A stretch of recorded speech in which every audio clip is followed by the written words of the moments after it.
tiene su opinión. Presentamos Punto de Vista.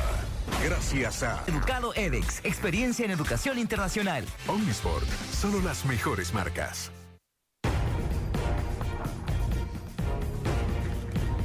Hola, ¿qué tal? A nombre de Miguel Figueroa en la consola de sonido, René Contreras, Iván Flores en redes sociales y Neri Mabel Reyes, le damos la cordial bienvenida a nuestro programa Punto de Vista este lunes 21 de octubre de 2019, iniciando la semana laboral. Precaución sobre el kilómetro 22, allá en la carretera de Quesaltepeque y Nejapa, viniendo hacia San Salvador. Concentración de comunidades piden la construcción de una pasarela.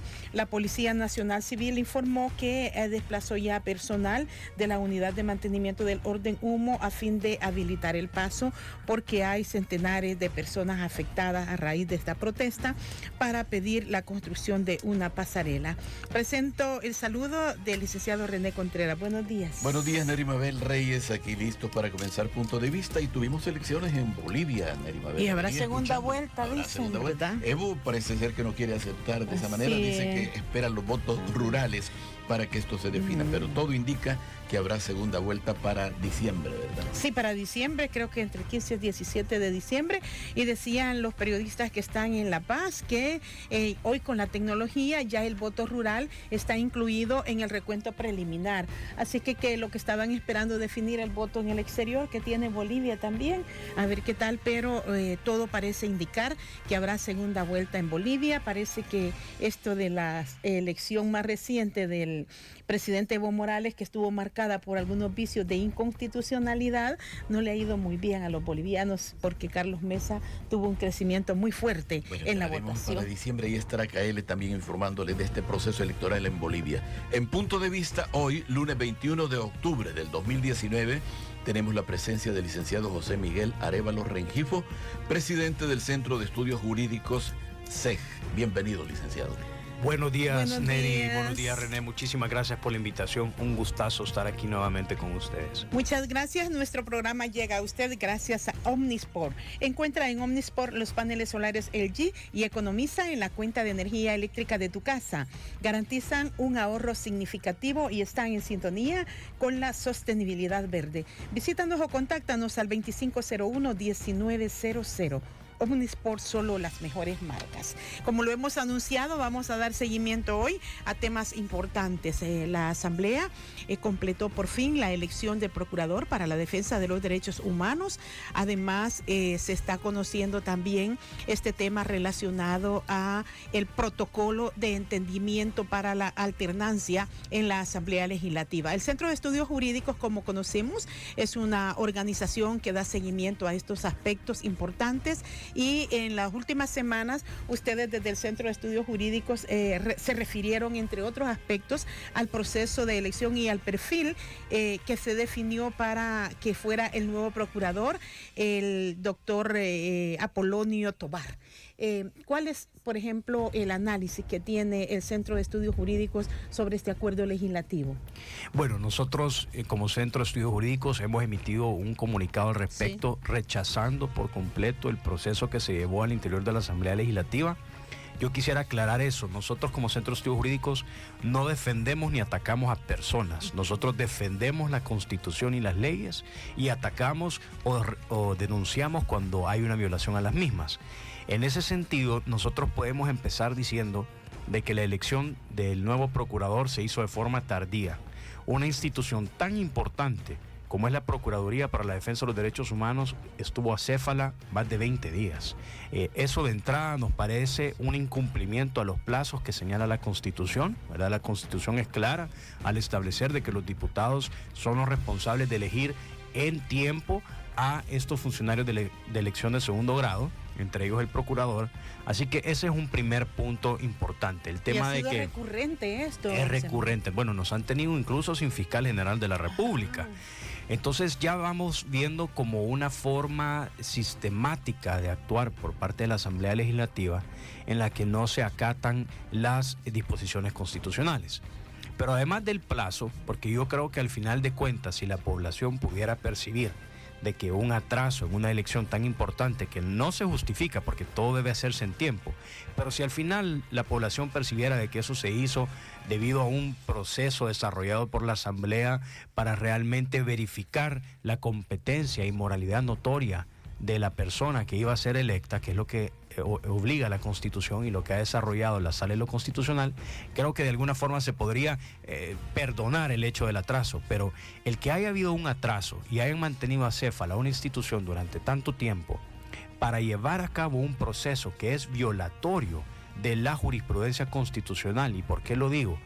Porque no se vio un proceso objetivo, ponderado, en el que la Asamblea documentara de cara a la población por qué ese listado inicial fue depurado, por qué se fueron llegando a otros candidatos, cómo se fue depurando esa lista y cómo finalmente se determinó que una persona que es la que resultó electa, es la persona que reúne de mejor forma los requisitos de competencia y moralidad notoria, a pesar de tener investigaciones abiertas en la Fiscalía General de la República por supuestos delitos cometidos en el ejercicio de su función como juez, y además un juicio de cuentas pendiente ante la Corte de Cuentas de la República. Entonces, ¿cómo la Asamblea determinó que esta persona, a pesar de esos fuertes señalamientos y de esas investigaciones abiertas en la Fiscalía, Corte de Cuentas, era mejor candidato que todos los demás? Es lo que la Asamblea estaba obligada a documentar y presentar a la población. Sin embargo, lo que hemos visto es que ese mismo día en el que resultó electo, la comisión respectiva de la Asamblea Legislativa tomó la decisión de que él era el candidato y se sometió al Pleno y se aprobó. Y aquí llego a un tercer punto que también hemos señalado como Centro de Estudios Jurídicos. ¿Cómo es posible que esta persona que resultó finalmente electa, que como hemos dicho, con violación en cuanto a los plazos, con violación en cuanto al deber de motivar y de documentar cómo esta persona era un mejor candidato que reunía mejor los requisitos de competencia y moralidad notoria en comparación con todos los demás? Pero tercero, la elección finalmente se lleva a cabo con al menos 20 diputados suplentes. Y aquí hay mucha tela que cortar también. La Sala de lo Constitucional ha emitido jurisprudencia en la que ha dejado por sentado y en firme que, tal como dice la Constitución, únicamente es cuando hay una incapacidad de un diputado propietario que el suplente debe sustituirle. Pero lo que nosotros vimos era que habían diputados que incluso estaban votando en la plenaria en contra de la elección, y su diputado suplente estaba supliendo a otro diputado propietario votando a favor. Entonces, la sala ha dicho, cuando una suplencia es provocada, es decir, que no es real, que no atiende a un motivo real de que el diputado propietario no puede estar físicamente presente en ese momento, entonces cuando es provocada, dice, eso es un fraude a la Constitución. Entonces, lo que nosotros hemos señalado es que este proceso de principio a final ha estado viciado, ha sido contrario a la Constitución, contrario a la jurisprudencia constitucional, y por lo tanto la elección a nuestro criterio es y debería ser declarada inconstitucional. ¿Saben si hay sectores que estén dispuestos a presentar esa petición a la Sala de lo Constitucional en los próximos días? Bueno, ha trascendido en las redes que sí, que hay organizaciones que están precisamente en la tarea de elaborar y presentar una demanda de inconstitucionalidad. Nosotros apoyaríamos el que se haga, el que se presente, porque consideramos que existen los suficientes elementos de juicio para que la Sala de lo Constitucional, analizando esta demanda, pueda declarar conforme. Esto de la moralidad, José Miguel, es bastante compendioso porque ellos, por ejemplo, habló el procurador y él dice que le den sus créditos académicos para poder demostrar su capacidad. Como dice, desde el Centro de Estudios Jurídicos no se ataca a personas, sino procesos. ¿Cómo entonces separar, digamos, lo que puede ser el resultado de este proceso? Bueno, yo creo que el tema de la formación académica tendería al elemento de competencia notoria, ¿verdad? No al elemento de moralidad. él podrá haber demostrado que tiene conocimientos. Ahora, lo que yo he escuchado, reiterando que nosotros no nos enfocamos en la persona, sino en el proceso, pero lo que hemos visto y lo que hemos escuchado es que él no tiene una formación en materia de derechos humanos per se. Es decir, exactamente en la materia. Ha trabajado en el área civil, ¿verdad? Desde la judicatura. Ha estado exactamente como juez, que era si o no un juez vela en alguna forma por derechos humanos, pero no es que tenga una formación en materia de derechos humanos. Entonces, eso es precisamente lo que la Asamblea Legislativa debe determinar.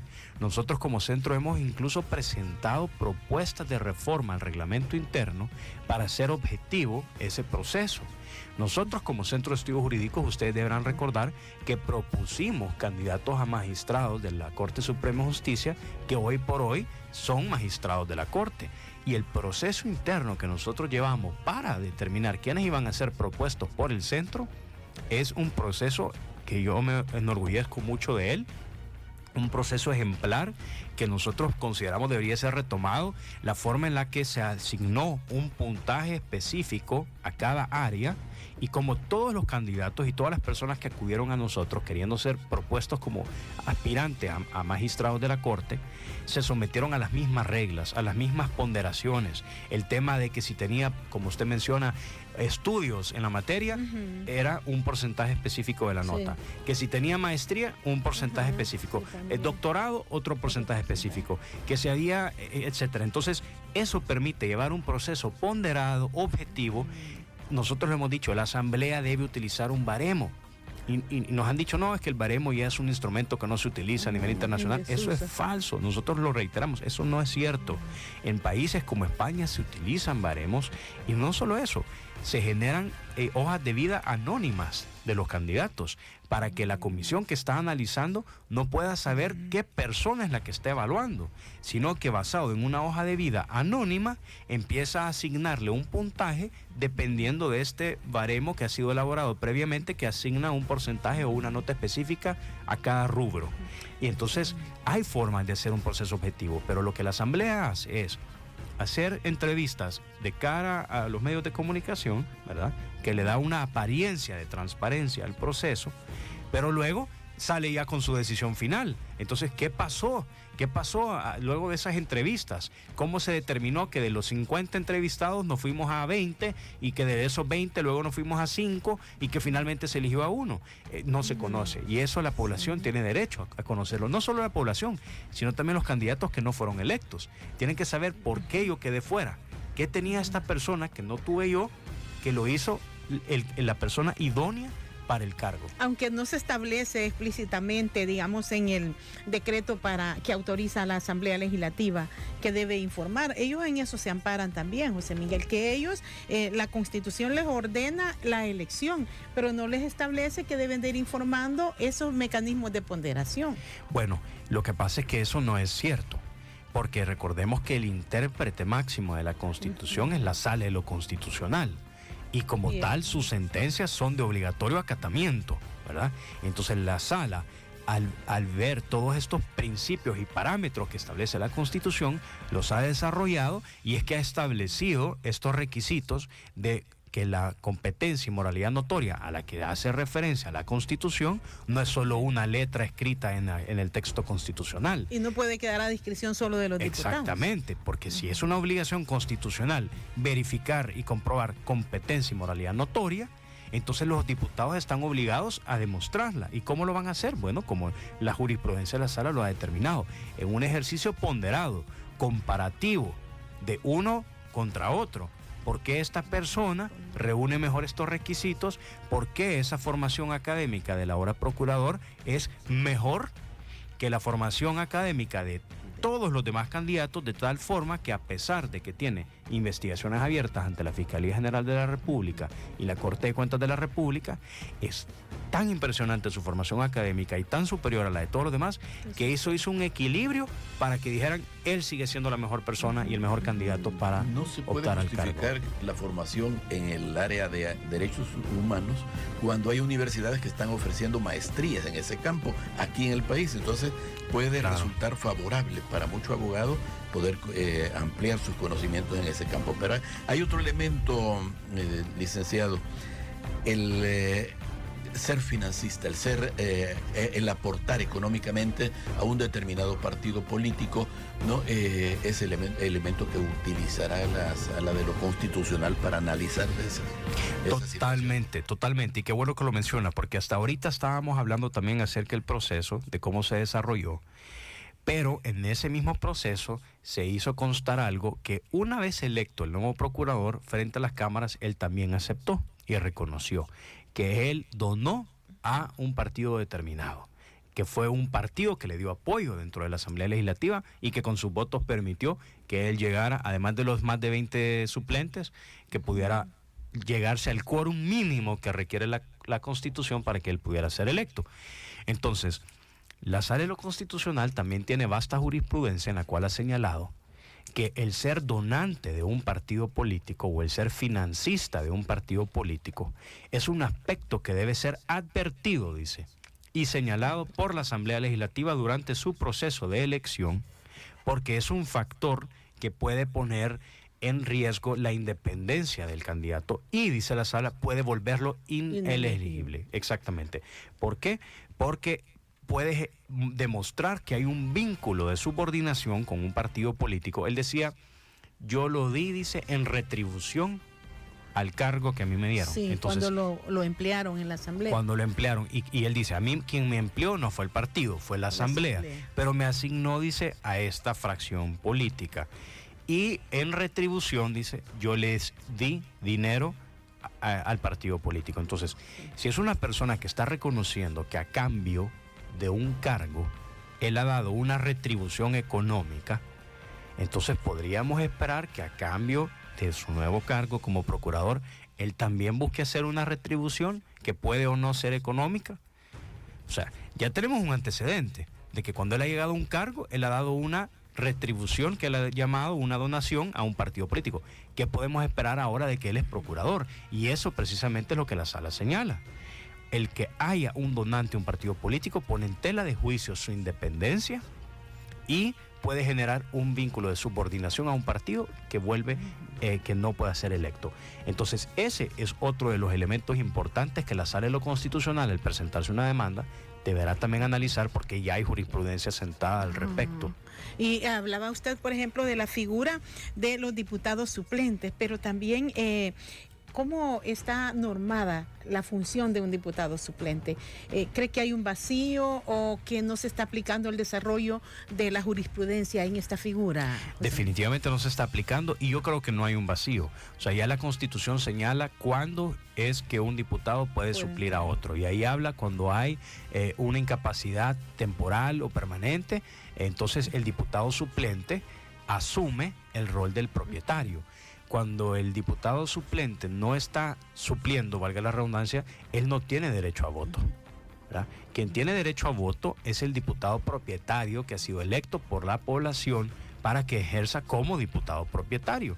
El diputado suplente únicamente es para cubrirle cuando él no está. Y la Sala ha dicho, cuando un diputado propietario no puede hacerse presente al Pleno y ejercer su derecho a votar, entonces el suplente de ese diputado propietario es quien lo reemplaza. Ya hemos visto en el pasado votos o votaciones que se han alcanzado porque llegan y le levantan la mano a la fuerza a un diputado, o un caso que, si ustedes recuerdan, una diputada que no quiso votar, no quería dar su voto y se salió del Pleno, y lo que hicieron fue meter a su suplente y votar a favor. Eso es un fraude a la Constitución. Eso es un fraude a la voluntad manifiesta del diputado propietario. Y en este caso, de la elección del procurador, yo creo que podemos ver dos tipos de situaciones.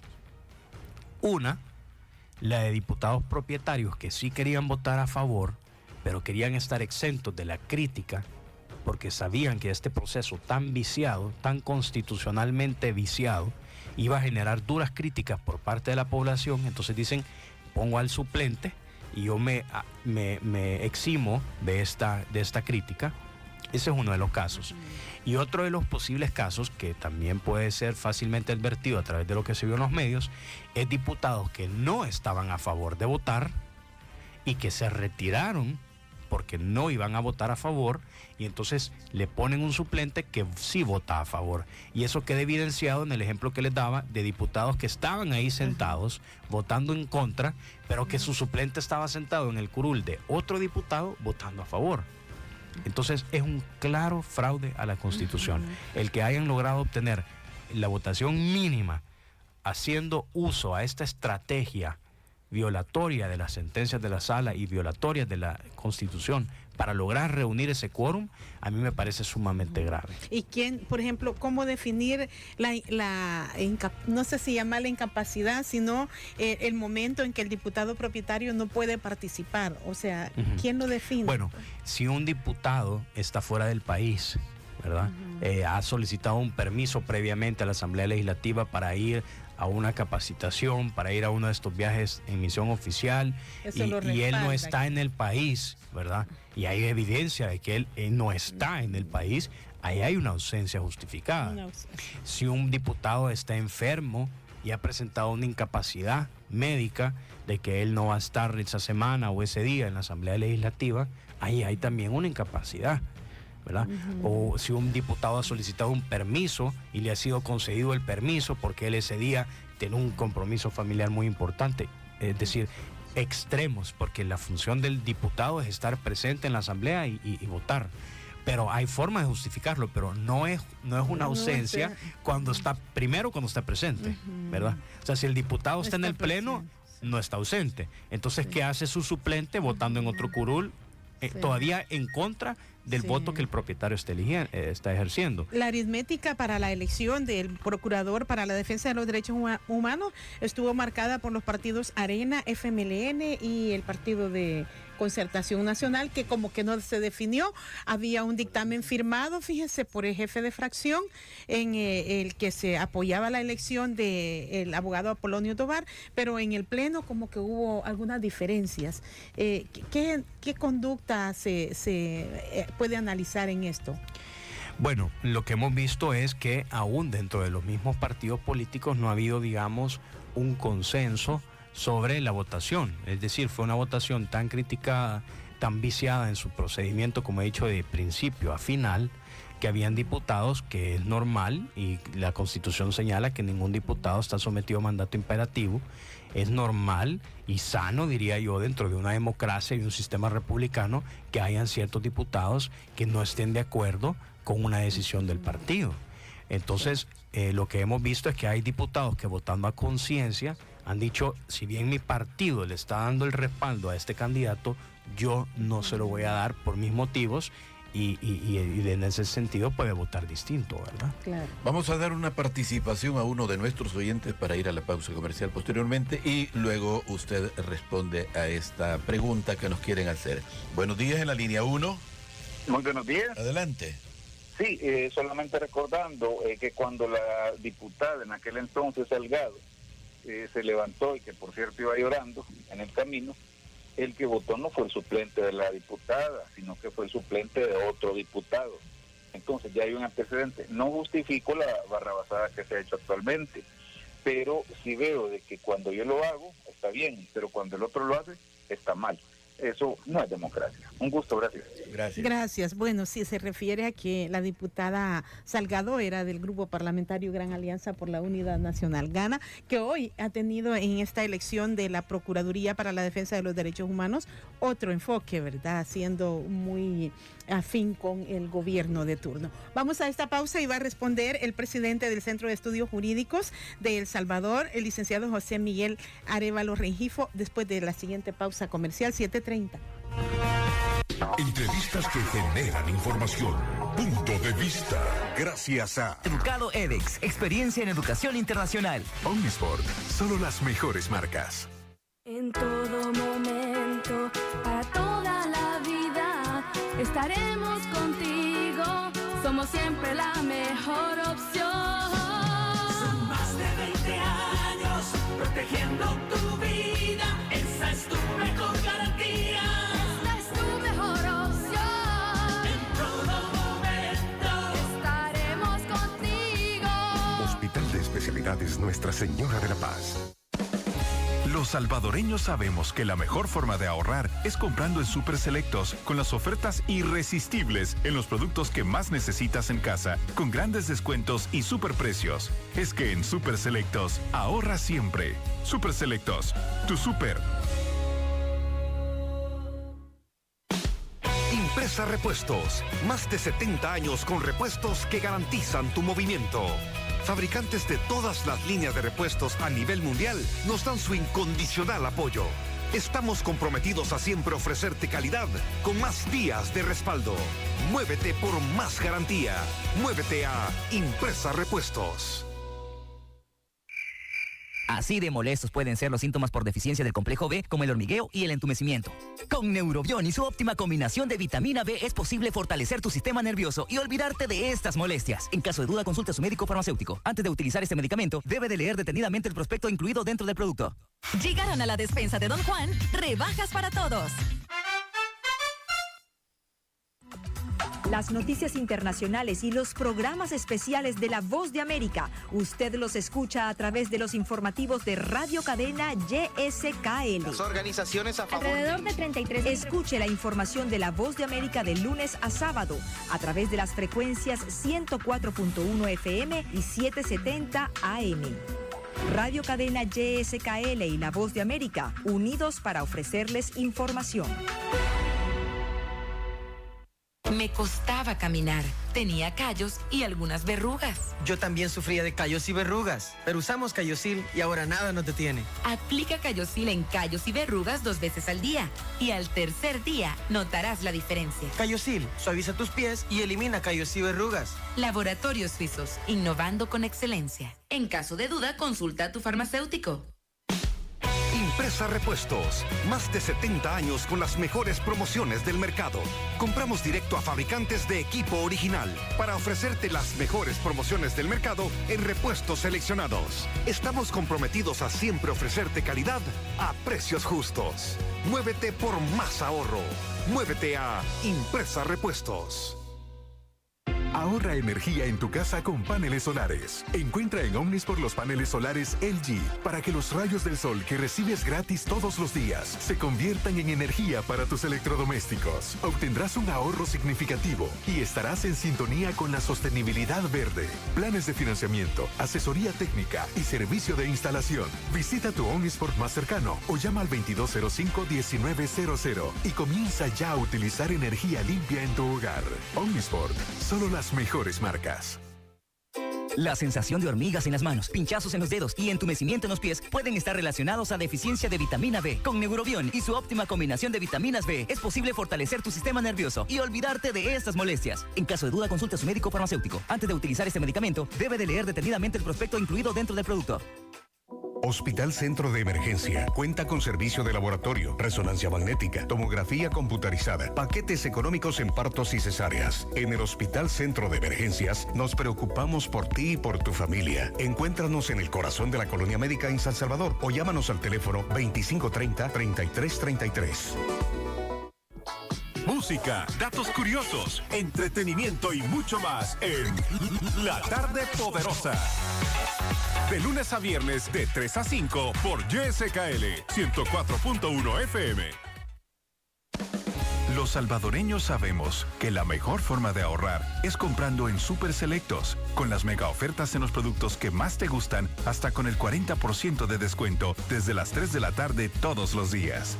Es que en Super Selectos ahorra siempre. Super Selectos, tu super.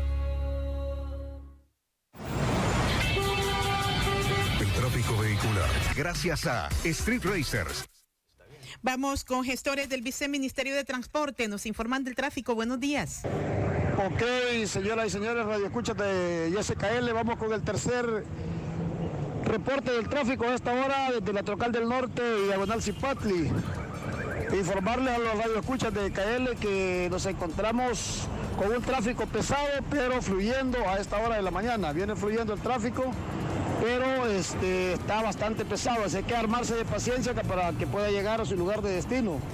Informó para ustedes gestores de tráfico, Viceministerio de Transporte. En KL, este fue el reporte del tráfico vehicular. Entrevistas que generan información. Punto de vista. Gracias a Educado EDEX, experiencia en educación internacional. Omnisport, solo las mejores marcas. Continuamos en Punto de Vista con el licenciado José Miguel Arévalo Rengifo, presidente del Centro de Estudios Jurídicos. Tenemos una participación a través del 22240888 en la número 3. Buenos días, ¿me escucha? Hola. Sí, buenos días. Aquí estamos, adelante, por favor. Buenos días. Buenos días. Sí, permítame. Aquí estamos, adelante, le escucha nuestro invitado, el presidente. Sí, buenos días. Sí, adelante. Aló. El presidente del Centro de Estudios Jurídicos le escucha, adelante, por favor. Dígame, aló. Sí, le escucha, adelante. Sí, bueno, primeramente nosotros quisiéramos escuchar la opinión allí del presidente de Estudios Jurídicos de El Salvador. Nunca se haya visto quizás que los jefes de bancada que los jefes de bancada llamaran a los suplentes para que ellos votaran a favor, para elegir al procurador de derechos humanos, porque la mayor parte de los diputados que yo pude ver ese día de la votación no estaban de acuerdo, como que lo estaban obligados a votar. Es lamentable pues que se elija una persona que tenga procesos abiertos. Sabemos nosotros que es la que tiene que garantizar los derechos de las personas, pero también por ahí tenemos una discrepancia, ¿cómo le puede decir? Que riñe con la Constitución, ¿va? Creo que no era la persona idónea. No, muchas gracias por su participación. Yo quiero agregarle, José Miguel, también a esta discrepancia, como dice a nivel de los grupos parlamentarios, la posición del Ejecutivo. Es bueno que el presidente haya escrito a través del Twitter a la Asamblea Legislativa un llamado pidiéndole que hiciera una mejor elección del procurador y que no eligieran al abogado Apolonio Tobar. Bueno, tal vez contestando primero las dos intervenciones anteriores de las personas que llamaron, yo estoy totalmente de acuerdo, como él señalaba, un partido que hoy no está de acuerdo con la elección, en el pasado utilizó también este mecanismo, este fraude a la Constitución, que consiste en el llamar a un suplente a suplir a un propietario cuando el propietario no quiere dar su voto. Entonces estoy totalmente de acuerdo que por eso precisamente que nosotros tenemos que velar siempre por el respeto a la Constitución, a la institucionalidad y a las leyes, porque no puede ser únicamente a conveniencia. Cuando a mí me conviene, vamos a permitir que esto ocurra, pero ahora que no me conviene, entonces lo voy a atacar. Por eso tenemos que ser siempre muy objetivos y tenemos que ser muy, muy concretos en el tema. Con lo que señalaba, en efecto, la persona que ha sido electa como procurador tiene investigaciones abiertas en la Fiscalía por los delitos de falsedad ideológica, prevaricato, tráfico de influencias y actos arbitrarios. Son 4 delitos que se le investigan, además del juicio de cuentas en la Corte de Cuentas. Entonces la Asamblea debió demostrar y dejar documentado por qué, a pesar de ello, él seguía siendo la persona idónea. Decía Chafik Handal, fíjese, José Miguel, que no habían ido a preguntar sobre la condición de estos expedientes abiertos en la Fiscalía. Aparentemente habían sido depurados y él habría presentado los fundamentos y los argumentos de las acusaciones, porque eran casos en los que él había dado resolución como juez de lo civil, ¿verdad? Sí. Bueno, son procesos abiertos, ¿verdad? Se presentó, de hecho nosotros tenemos una copia de ese resumen, porque los candidatos tienen que presentar todas estas solvencias, todas estas certificaciones de parte de instituciones. Por ejemplo, ahí constaba de que ante la Procuraduría General de la República no tiene cuotas de alimentos pendientes, por darle un ejemplo. Y así, entonces, en el Tribunal de Ética Gubernamental había tenido también 3 procesos, ninguno de ellos llegó a condena. En la Corte de Cuentas había tenido, si no me equivoco, 2 o 3 procesos, uno de ellos que todavía está en trámite, y ante la Fiscalía estos 4 delitos que están en investigación. Entonces eso está abierto, ¿verdad? Lo que se ha dicho y que es verdad es que no se ha llegado a un proceso judicial y que no ha sido condenado, y sabemos que hay un principio por el cual toda persona es inocente hasta que no se le demuestre lo contrario, una vez oída y vencida en juicio. Así que en eso debemos reconocerlo, que así es. Por eso decimos, la Asamblea debió decir por qué, a pesar de, sigue siendo el mejor candidato. Y luego, Neri, con la pregunta que usted me hacía, yo creo que en toda república y en todo sistema democrático es normal que existan diferencias entre los órganos del Estado. En ese sentido, el hecho de que el presidente de la República tenga una diferencia con la Asamblea Legislativa, pues a mí me parece que eso es normal. Ya otra cosa es la forma que se le dé a esa diferencia y que eso no sea tratado de forma institucional y de forma responsable por los políticos involucrados, ¿verdad? Pero el que haya una diferencia, a mí me preguntaban la semana pasada también en entrevista el tema de la superación al veto de Fosalud. Dicen, mire, pero esto es un choque entre el Ejecutivo y el Legislativo y ahora el presidente ha dicho que va a presentar una demanda de inconstitucional. Nada de eso es cierto, ¿verdad? Ya la Constitución en su proceso de formación de ley tiene previsto el hecho de que haya una controversia constitucional. Es así el nombre, es una controversia constitucional. El hecho de que el presidente en ese proceso de formación de ley considere que hay un elemento inconstitucional, lo envía de regreso a la Asamblea puede superar ese veto, de hacerlo, lo manda de nuevo al presidente. ¿Por qué? La sala ha dicho en su jurisprudencia el por qué. Porque uno diría, ¿y por qué la Asamblea al superar el veto no lo manda de un solo a la Corte o lo manda a publicar? Lo manda el presidente, dice la sala, porque el presidente tiene ahí dos opciones. Él puede reconsiderar, viendo de que la Asamblea ha superado el veto, y decir, ok, de acuerdo, lo mando a publicar y es ley de la República, o me mantengo en mi posición y por lo tanto hay una controversia constitucional y yo lo mando a la sala para que sea esta quien tenga la última palabra. Esto no es nuevo, esto no es algo que deba alarmarnos, ocurrió a principios de este año con la reforma que fortaleció la UIF de la Fiscalía. El entonces presidente Sánchez Serén pensó que era inconstitucional, lo regresó a la Asamblea superó el veto, fue a la sala y finalmente la sala hizo una interpretación que valga decir que al presidente de la República le gustó, porque era precisamente la duda que él tenía. Entonces quedó aclarada la duda del presidente de la República y él hizo lo que estaba obligado a hacer, sancionó la ley, es decir, la aprobó y la mandó a publicar. Entonces, hay mecanismos que son propios del sistema democrático republicano en el cual vivimos. Lo que nosotros haríamos es un llamado, tal vez, a que en el ejercicio de esa sana institucionalidad republicana democrática, el trato entre los funcionarios esté a la altura de lo que la ciudadanía demanda y exige, ¿verdad? Es decir, superar ese lenguaje ordinario, vulgar que se está utilizando entre políticos en este momento, que contribuyen a que se desprestigien más de lo que en buena medida están. Totalmente, no lo pude haber dicho yo con mejores palabras. Creo que la ciudadanía demanda el respeto no solo a la institucionalidad y a las leyes de la Constitución, sino también en el trato de los funcionarios. Yo creo que deja muy bien parado a un funcionario que con respeto y con un lenguaje digno, basado en argumentos sólidos, legales, pueda ver que tiene la razón y dejar en mal al otro funcionario. No es necesario recurrir a los insultos, al lenguaje de calle, por así decirlo, porque no es eso lo que demanda el decoro y hay una obligación ética. Yo la vez pasada lo decía también. Tenemos una ley de ética gubernamental que establece la obligación de todo funcionario público de actuar en el ejercicio de su cargo con decoro y de actuar con educación. Entonces es una obligación constitucional. Es una obligación legal establecida en la ley de ética gubernamental. De ética. También, José Miguel, queremos escuchar sus consideraciones sobre cuál es la ponderación de un protocolo de entendimiento en el ejercicio legislativo para la alternancia en la presidencia de la Asamblea. Hay mucha polémica entre los diputados sobre el posible escenario para cambiar un protocolo de entendimiento, si bien no es, digamos, una ley, pero es un pacto que hacen. ¿Qué debemos interpretar de un protocolo? Sí, y ahí esa es la clave, ¿verdad? No es un tema legal, ¿verdad? Sí, es más un tema político. Se ha hablado mucho de que si lo van a cambiar o no, todas esas son conjeturas.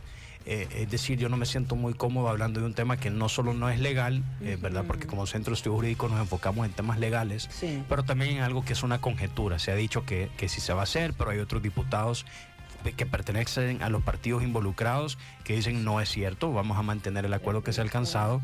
Ahora, yo creo que si se llegara a concretar, entonces sí habría mucho de qué discutir, porque lo que se estaría viendo, según lo que se ha mencionado, como el partido PCN no acompañó la elección del procurador, es que supuestamente se estaría buscando dejar por fuera a ese partido de la presidencia y cambiar el protocolo. Entonces ya el hecho de que existan castigos entre grupos parlamentarios por no votar a favor o en contra de una elección, ahí sí ya se vuelve un tema legal, ¿verdad? Y yo creo que sería nefasto para nuestro sistema el que dentro de la misma Asamblea Legislativa empiecen a castigarse entre partidos por no acompañar o sí acompañar una determinada elección. Entonces vamos a estar, digamos, como ciudadanía muy al pendiente de qué es lo que suceda alrededor de este tema. Hay otra participación, me decía, en la número 3. Va a concluir, me decía, buenos días. Sí, soy la misma persona que habló anteriormente. Ajá. Fíjese que solo más le quería quizás ahí al señor director del Centro de Estudios, plantearle quizás un considerando título personal, ¿va? Lo que estamos viendo muchos abogados a nivel república es que aquí es un revanchismo que tiene los partidos mayoritarios contra el presidente Nayib Bukele, porque sí que vimos algunas actuaciones, bueno, ya escuchamos algunas actuaciones de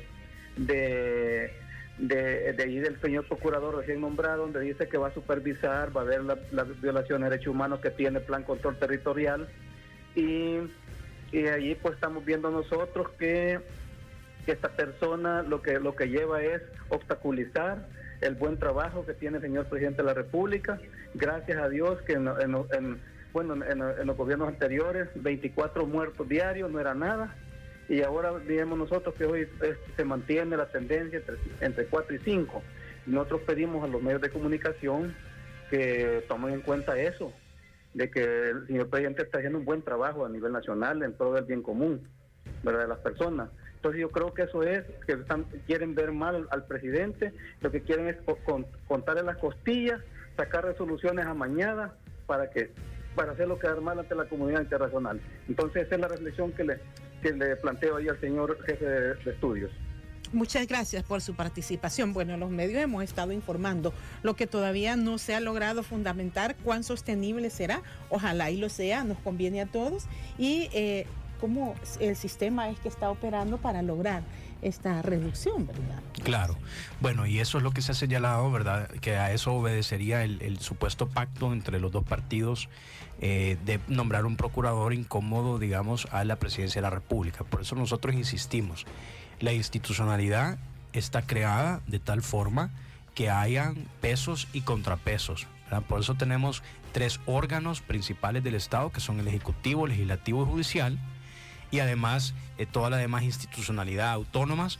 Entonces es sano que haya una labor de fiscalización, de pesos y contrapesos entre diferentes instituciones, pero por supuesto por los motivos correctos, ¿verdad? Por los motivos legales, institucionales y no por agendas políticas. Y por eso es que nosotros estamos haciendo tanto hincapié en el hecho de que la sala ha señalado que el ser donante de un partido político es un factor que debe ser advertido y señalado por la Asamblea en su proceso de elección de funcionarios de segundo grado, porque el ser donante puede generar un vínculo de subordinación con un partido, o puede más bien demostrar un vínculo de subordinación entre una persona y un partido, y eso poner en tela de juicio su independencia y por supuesto afectar su desempeño en su cargo. Entonces no puede haber una objeción entre órganos, entre partidos, simplemente por intereses partidarios y por temas políticos. La ciudadanía lo que demanda es que las discusiones sean por temas de interés nacional y que la agenda sea el interés nacional y que en ese sentido se tomen las decisiones que deben tomarse, pero no por intereses políticos partidarios que lo único que hacen es afectar a la población y mantenernos en este círculo vicioso en el cual el desarrollo no puede llegar al nivel que nosotros esperamos. Licenciado Arévalo Rengifo, hay otro tema que nos trae a los salvadoreños pendientes y es el de la Comisión Internacional contra la Corrupción e Impunidad, CICIES.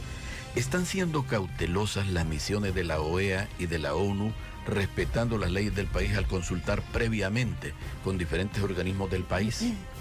Bueno, aquí en este proceso lo que hemos visto también ha sido, no sé si llamarlo un desorden, ¿verdad? Lo que nosotros vimos antes de la elección como una de las principales promesas de campaña fue la instalación de una CICIES en El Salvador que viniera a replicar la experiencia que ha tenido la CICIG en Guatemala o la MASIC en Honduras. Y entonces así fue como se propuso a la población, y si usted consulta el plan Cuscatlán, que es, digamos, las promesas escritas en papel, ahí se habla de que se va a firmar un convenio con la OEA o con la ONU, y que ese convenio va a ser sometido a ratificación de la Asamblea Legislativa. Esa es la única forma en la que se puede crear en El Salvador una institución similar o análoga a la que hubo en Guatemala. Una institución que acompañaba a la Fiscalía en la investigación del delito, que ya una vez un caso era judicializado, acompañaba también como querellante en el proceso. Es decir, el crear en El Salvador una figura similar a la CICIG requiere obligatoriamente que sea un convenio internacional ratificado por la Asamblea Legislativa, tal como ocurrió en Guatemala, tal como ocurrió en Honduras y tal como está planteado en el Plan Cuscatlán aquí en El Salvador. Ya en el discurso luego se generó mucha confusión porque empezó a mencionarse de que no era necesaria la ratificación legislativa, de que ya estaba operando, pero que para estar instalada debía firmarse un convenio. Entonces era, bueno, está instalada, no está instalada. Entonces lo que nosotros hemos señalado es, puede crearse cualquier oficina y nombrársele CCS, y hay una CCS en El Salvador. Pero esa oficina no va a responder al clamor ciudadano, no va a responder a lo que se prometió y a lo que está plasmado en el Plan Cuscatlán, mientras no sea producto de un convenio internacional ratificado por la Asamblea Legislativa. Solo esa oficina podría tener las herramientas y competencias que realmente necesita para funcionar como la CICIG funcionó en Guatemala. Si no pasa por la Asamblea Legislativa, será únicamente una oficina adscrita al órgano ejecutivo, que no será de obligatorio acatamiento por los demás órganos del Estado y que su función será muy limitada. Entonces, habiendo aclarado eso, lo que hemos visto hasta la fecha es un acuerdo que se suscribió, un acuerdo de entendimiento suscrito entre el gobierno de El Salvador y la OEA, en la cual se establece que dentro de los 3 meses siguientes se va a firmar el convenio de constitución de la CICIES. Ese plazo va a vencer, se firmó en septiembre, o sea que estamos hablando que en diciembre, si no me equivoco, el 6 de diciembre, se cumplirán los 3 meses desde cuando se firmó el acuerdo de entendimiento, o sea que ya para el 3 de diciembre, o a más tardar el 3 de diciembre, deberíamos estar esperando ya ese convenio final que será suscrito entre el gobierno y la OEA, creando la CICIES, y ese convenio deberá ser sometido a ratificación de la Asamblea Legislativa. Hasta que eso no ocurra, no hay ni habrá en El Salvador una CICIES tal cual se prometió y plasmó en el Plan Cuscatlán y tal cual la ciudadanía demanda. Es decir, una institución con dientes que pueda venir a fortalecer el combate a la corrupción y a la impunidad en El Salvador, y que, como nosotros hemos señalado, siempre y cuando cumpla con el marco constitucional, siempre y cuando demuestre una total independencia de todos los órganos del Estado, incluyendo al Ejecutivo, que es quien la está promoviendo, porque también debe investigar al órgano ejecutivo y ser totalmente independiente, y siempre y cuando sea creada de forma temporal, es decir, no como un nuevo ente permanente en nuestra institucionalidad, sino que como algo temporal que va a venir a fortalecer nuestra capacidad, a transmitir conocimientos, a transmitir herramientas y a permitir que nuestro sistema mejore y funcione de una manera que satisfaga la demanda de la ciudadanía, estaríamos de acuerdo. Pero debe cumplirse con esos 3 requisitos. Bueno, José Miguel, hemos llegado al final de esta conversación. Recibía llamado de habitantes de Soyapango.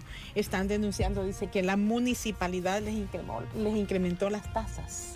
El alcalde Juan Pablo, el que era transportista, Álvarez. Pablo Álvarez, sí, el que era transportista y que hoy es el alcalde, me dice, mire, para el procurador de derechos humanos será bueno que verifique cuáles son los criterios que ha tomado la municipalidad de Soyapango para el aumento de tasa.